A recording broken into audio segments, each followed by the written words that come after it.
moving right along, since I'm already in a rant, I have to rant so that I'll feel better, and then, I'll come back and apologize, or not, who cares. But I'm usually apologetic when I go all crazy on here. Um, I'm pretty sure I talked about when I went and saw the doctor. This is what's happened since then.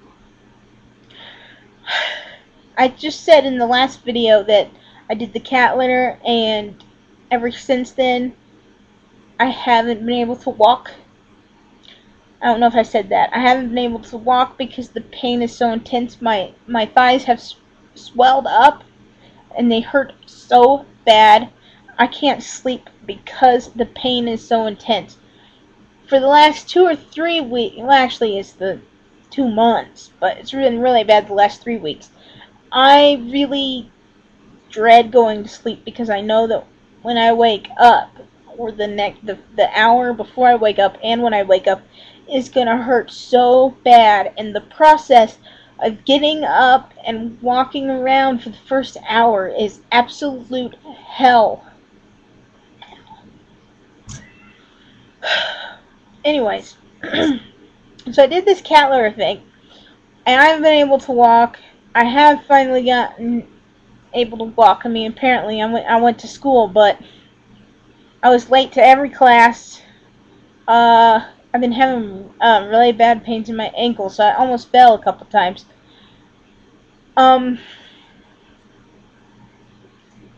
So I've been having extremely bad pain since he did the injections into my bursitis, whatever. Extremely bad pain. It's like it's made it worse. I mean, it's all swollen. It's awful. So first of all, I called the advocate for UVA, and I might not go to that college just because of how bad they're handling everything. I thought they were wonderful and awesome at first.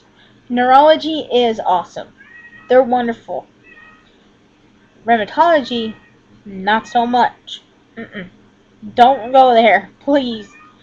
Okay? And the advocates are supposed to be there for when something goes wrong and you need to talk to somebody about your doctor, and they are supposed to document it and talk to the doctor and stuff, right? I call him up and I say, hey, this guy was fucking abusive. I don't even want to talk to him anymore. This is what happened. I told her everything that happened. And what she says is she's like, yeah, oh, yeah, I could see how that would upset you, yeah. So what do you want us to do about it? I want you to get another another rheumatologist to look at my file and tell me my test results, because I do not want to talk to that man again, and tell me what is going on. So you basically want to know what's going on with your stuff? Yeah, but I also want this man, I want it documented that he is abusive. So that went really well, right? She just assigned me to another rheumatologist who has the same kind of last name, which I'm trying not to be racist. I really am. I don't know if it's not really racist. I think it's medical racist. I can't help it.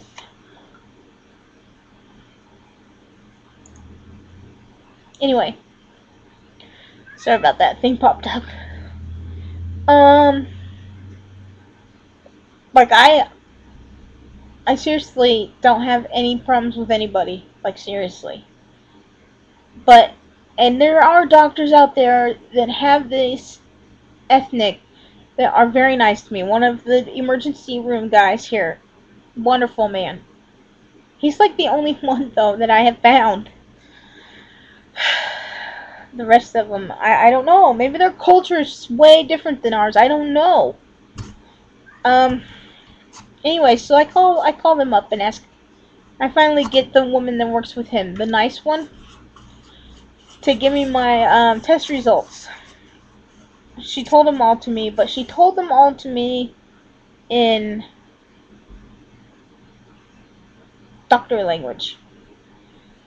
So I asked her to explain it to me. What does that mean? Because my white blood cells were high, count was high, and my purine count was high, and all this other stuff.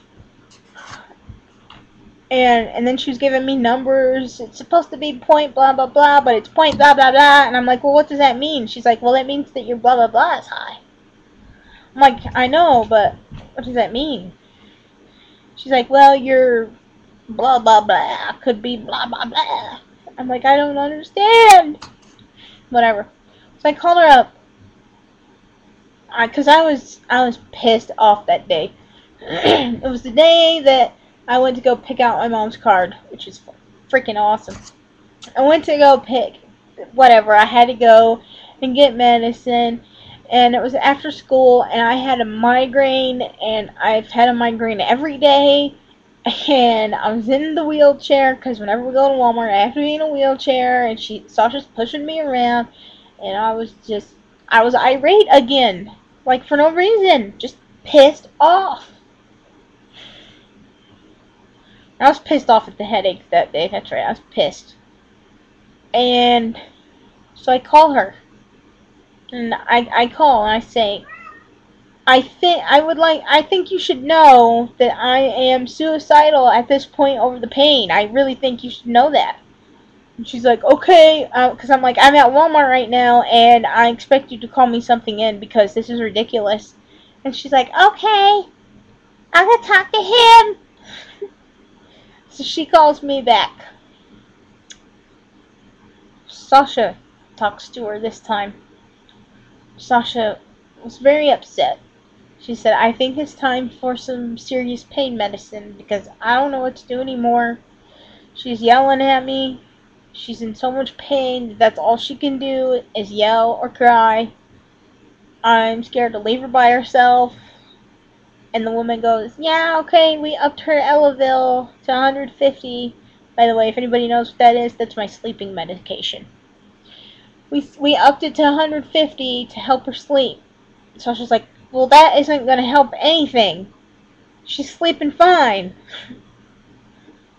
I mean, she doesn't sleep very well because she's in so much pain and she can't get comfortable, but other than that, she's like, well, he said that the fibromyalgia is because she can't sleep.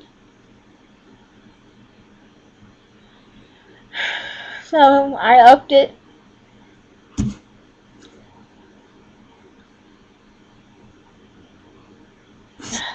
Whatever, I can't even talk anymore.